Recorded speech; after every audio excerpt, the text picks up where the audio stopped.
Hi, it's Katrina. Today we are ripping open the biggest mysteries on Earth and beyond, from secret trips to Antarctica by world leaders to ancient wonders with impossible technology and even alien signals predicted to reach Earth by 2029. We are diving into the hidden truths, the shocking discoveries, and the bombshell revelations you won't believe. Get ready because there's a lot. Why are world leaders secretly visiting Antarctica? Something crazy is unfolding in Antarctica, as usual. Chile's president recently made a historic trip to the South Pole, making him the first world leader to do so. John Kerry went to Antarctica recently as well, becoming the highest U.S. official to ever visit. What's got their interest? To understand, we have to take a little stroll down memory lane to World War II. In 1943, while the world was locked in the chaos of war and the Axis powers were playing Risk with real continents, a strange little operation set sail from Britain. It wasn't headed for the beaches of Normandy or the deserts of North Africa. It was heading south, way south. This was Operation Tabarin, a secret British expedition to secure shipping lanes in the South Atlantic Ocean. The Nazis had already mounted an Antarctic expedition in 1938, planting flags in a region they called New Swabia. Meanwhile, the Japanese Empire was surging through the Pacific, and British naval shipping routes around the Falklands and South Georgia were vulnerable. If the Axis powers gained a foothold in the South Atlantic, Allied supply lines could unravel like wet paper. To stop this from happening, Britain packed up a small team of scientists, soldiers, and explorers. They handed them some wool socks and launched a covert Antarctic operation. They said it was for scientific research, but the real plan was to beat the Nazis and the Argentinians to the bottom of the planet. Led by James Marr, a polar explorer who once sailed with Sir Ernest Shackleton himself, the team departed England aboard the HMS Bransfield, which, fun fact, turned out to be about as seaworthy as a wet crumpet. After a pit stop in Gibraltar, they ditched it and picked up HMS William Scoresby, a rugged old minesweeper repurposed for the ends of the Earth. In February 1944, the expedition made landfall on Deception Island. They established a base there, and by February 11th, a second base was established on Goodyear Island, which would later become Port Lockroy, a name now famous among Antarctic researchers. It may have started as a chess move in a global war, but once those first bases were built, something unexpected happened. The mission did turn into a scientific endeavor. Their cover story became the real story. They tracked weather patterns, studied sea ice, cataloged rock formations, and even discovered new species of lichens thanks to botanist Elkin Mackenzie. When the Antarctic winter hit, the men hunkered down through months of pitch black and soul-freezing temperatures, keeping the science going while the rest of the world fought on. Could you handle an Antarctic winter? Darkness upon cold upon cold. Sounds a bit nippy to me. By 1945, their efforts evolved into the Falkland Islands Dependencies Survey, which would later become the British Antarctic Survey, the organization that still leads research on everything from climate change to polar ecosystems. When the war ended, global interest in Antarctica did not. The U.S. launched Operation High Jump in 1946, followed by other major missions from Cold War superpowers. Everyone was hungry for untapped resources and strategic positions in a new global order. There were a lot of people afraid that a new war would erupt over access to Antarctica, but then something unthinkable happened. Opposing world powers actually worked together. In 1957, the International Geophysical Year brought together 12 countries to do science together. The success of this effort laid the groundwork for one of the most unusual treaties in history. In 1959, the Antarctic Treaty was signed. It banned military activity, froze territorial claims, and turned the entire continent into a peaceful scientific preserve. It's like a zoo for science nerds. As of 2024, 57 nations have signed the treaty. The world agreed, in one miraculous moment, to share Antarctica for science and peace. But how long do you think that will last? What do you think scientists and world leaders are really doing in Antarctica? Alien signals could reach Earth by 2029. Are you ready for this? Earth might get a message from extraterrestrials as early as 2029. It started with a high-powered radio burst flung into the void over 50 years ago. Now, that cosmic shot in the dark might finally be coming full circle. Should we roll out the welcome mat or hide under the bed? If the aliens are calling, are you going to answer? To understand how we got to this point, let's rewind a bit. In 1973, long before smartphones and streaming services, NASA sent a radio signal to the Pioneer 10 probe, which was chilling somewhere in the void like a galactic messenger pigeon. Over the next decade, NASA did it again and again, beaming transmissions to space probes like Voyager 2, which launched in 1977 and passed by a brown dwarf star 24 light-years away in 2007. What scientists were hoping for by sending these signals was that they'd be picked up by intelligent life. And if they decided to respond to these interstellar text messages, humanity would still be waiting for their reply. Scientists recently crunched the numbers and found that if aliens did reply to NASA's signals, Earth should be receiving the transmission in 2029. That's right around the corner. That's not sci-fi, that's science. Now I'll introduce you to Howard Isaacson, an astronomer at UC Berkeley, who's kind of heading this whole operation. His team, alongside researchers from UCLA, dug through data from NASA's Gaia space mission, which provides some of the most precise star maps in existence. They soon figured out which stars were in the right place at the right time to catch NASA's space messages, and which ones could realistically respond. Think of it like tracking FedEx deliveries across the galaxy, except instead of Amazon packages, it's humanity's entire existence wrapped in electromagnetic radiation. Isaacson and his colleague Riley Derrick are clear about the odds of receiving a reply. Unfortunately, they are about as high as winning the lottery, which is to say slim to none, but not impossible. Honestly, that's good enough for me. Mark your calendars and get ready to hopefully hear from our new alien overlords in just 4 short years. Here's something to consider. If the aliens do answer, what do you think they'll say? Will they send an emissary? A Martian fruit basket? Or will we end up enslaved and working in the diamond mines of some distant asteroid? I know that might sound silly, but it's something to really consider when talking about first contact.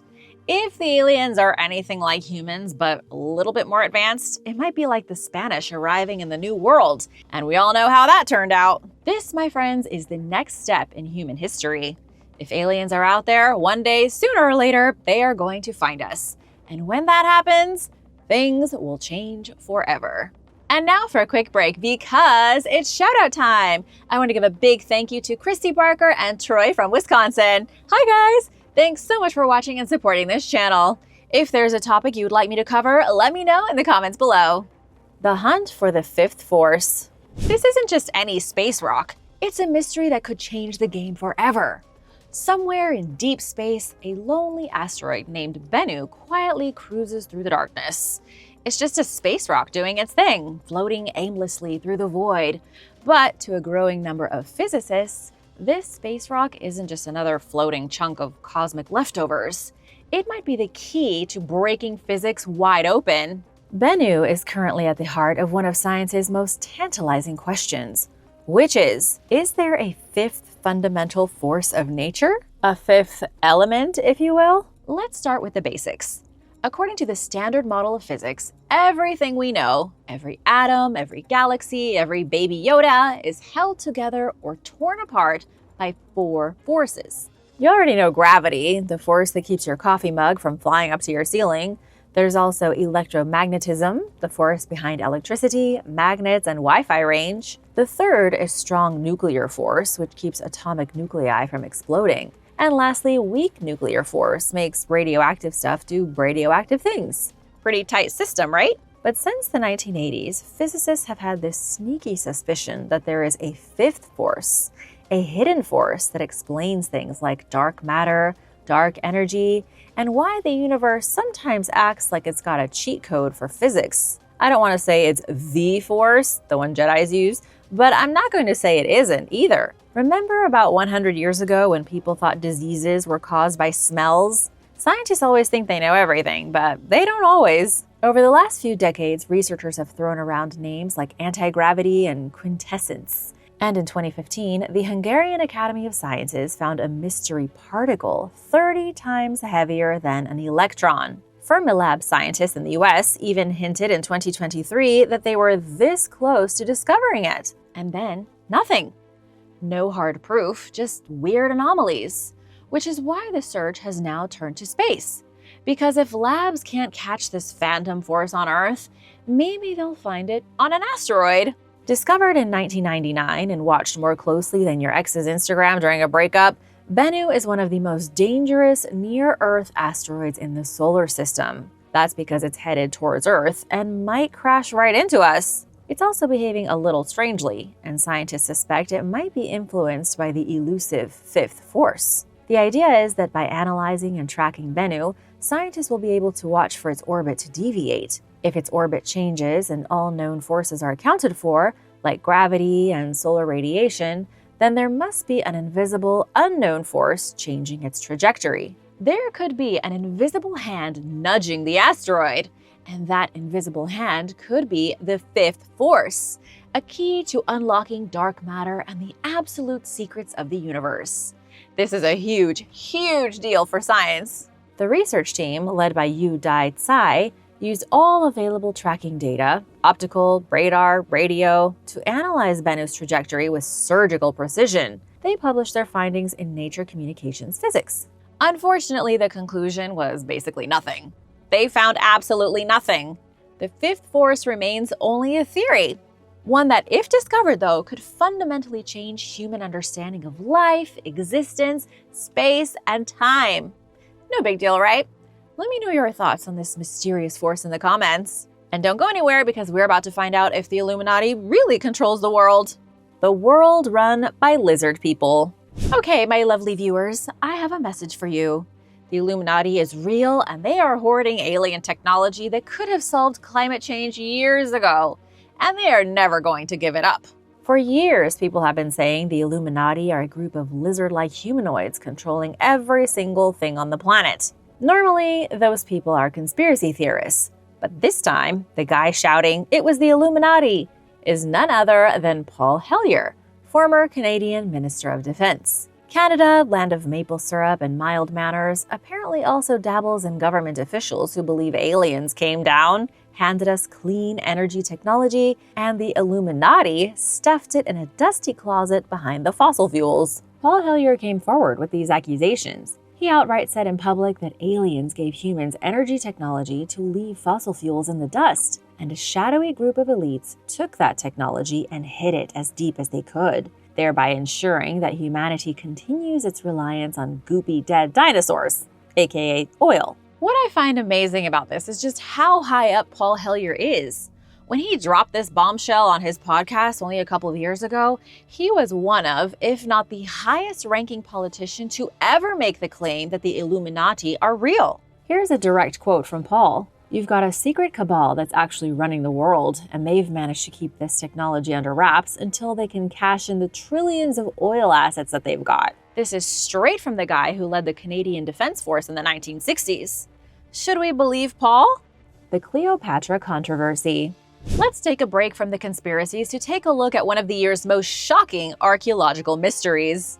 Thunder cracked over the ancient ruins of Ephesus. Marble pillars stood like forgotten sentinels, worn smooth by time. Beneath one of them, a lavish octagonal tomb. And within that tomb lay what archaeologists believed was a piece of royal Egyptian history, the skull of Arsinoe IV, Cleopatra's rebellious half-sister. Yeah, one of the biggest finds of the year has to do with the head of Cleopatra's sister. She was regal, fierce, and tragically executed on Mark Antony's orders in 41 BC. Her sister, Cleopatra's lover. We know who Mark Antony is.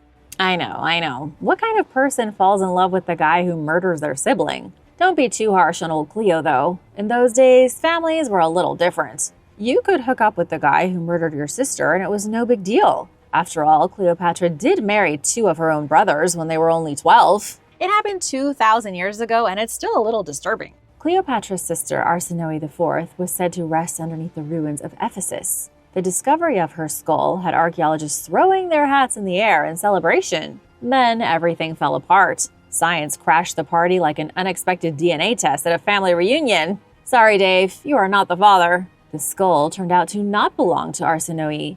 Not even close. It wasn't a queen. It wasn't even a woman's skull. It was from an 11-year-old boy. And not just any boy either. A boy who likely had a rare genetic disorder and a front row seat to the medical mysteries of ancient history. Let's rewind to 1929. Archaeologists digging around Ephesus, Turkey, a place famous for the ginormous Temple of Artemis, stumbled upon a sarcophagus inside a marble structure they called the Octagon. There was nothing to suggest the sarcophagus belonged to Arsinoe. No jewelry, named inscriptions, nada, just a skeleton. But because Arsinoe had fled to Ephesus after losing the siege of Alexandria in 47 BC and was executed a few years later, the timeline seemed to match. Naturally, everyone high-fived and said, must be her. But it wasn't. The mystery skeleton found inside the sarcophagus sat collecting dust for the next 100 years. Jumping forward to 2025, Gerhard Weber, professor of evolutionary anthropology at the University of Vienna, got involved. He and his team put the skull through CT scans and DNA analysis like it was auditioning for a very exclusive Ancestry.com documentary. First, the dates checked out. Radiocarbon testing pegged the death at between 205 and 36 BC, close enough to Arsinoe's lifetime to keep the theory alive. But then came the bombshell. The skull had a Y chromosome. And if you remember from school, that means the individual was biologically male. And with that, the whole discovery crumbled like that cookie you weren't supposed to eat last night. 100 years of thinking Arsinoe was found turned into nothing. It was the biggest archaeological bummer of the year, at least so far. Now, I know what you're thinking. It might not be Arsinoe, but could it still be someone important? Great question. Let's talk bones. This kid's skeleton was fragile and oddly shaped.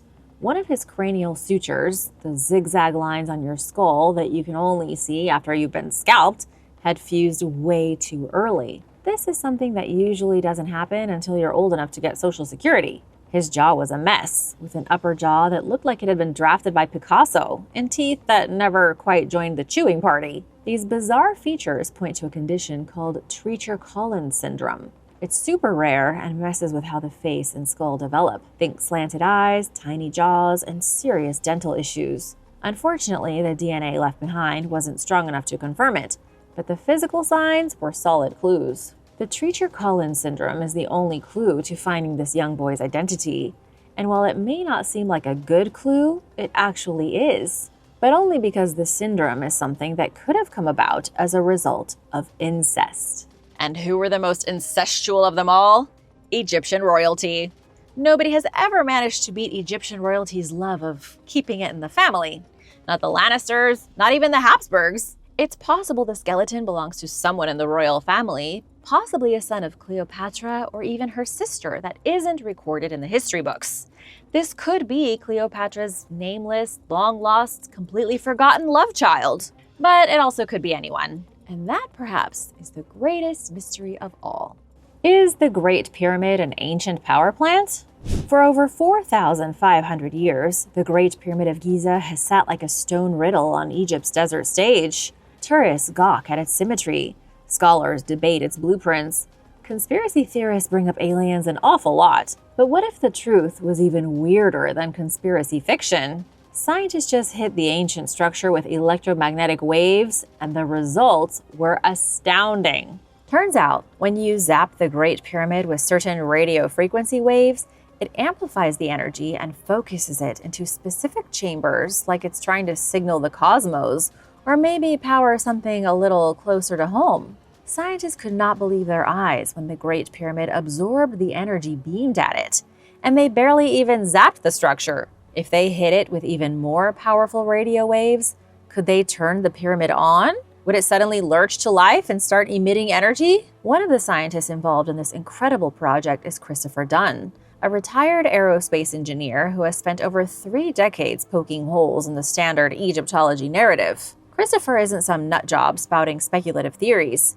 He uses computer modeling, material analysis, and other technologies to try and pry open the secrets of the pyramid. Known for his unconventional but rigorously researched theories, Dunn recently shared his insights on an April 2024 episode of the Joe Rogan Experience. He laid it out in plain words, saying the internal structure of the pyramid, particularly the Queen's Chamber and King's Chamber, shows eerie similarities to modern microwave transmission systems. Christopher's theory is that the pyramid wasn't originally designed as a tomb, but rather a hydrogen-powered energy generator. He even came up with a theory for how the generator works. Dunn proposed that ancient engineers poured two different chemicals down the pyramid's internal shafts. These met in the queen's chamber and reacted, producing hydrogen gas. That gas then flooded the pyramid's core, especially the king's chamber, where vibrational energy could have activated a process similar to a hydrogen maser. That's a lot of technobabble to basically say the Great Pyramid was a clean energy device. It used natural processes to produce massive amounts of energy.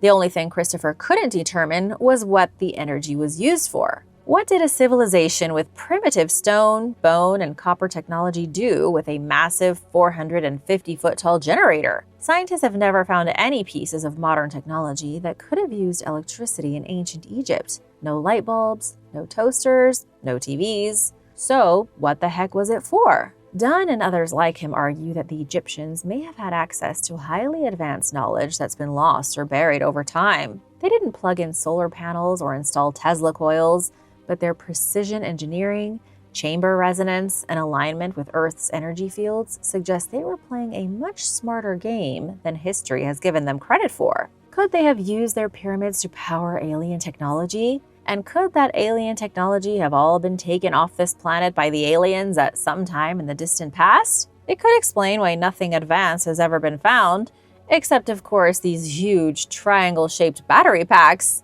All that energy must have powered something. Right now, scientists are trying to replicate the pyramid's energy behavior in nanoparticles, tiny tech that could lead to next-gen solar cells and sensors. Who would have thought the pyramids are going to be leading the world's next generation of technology?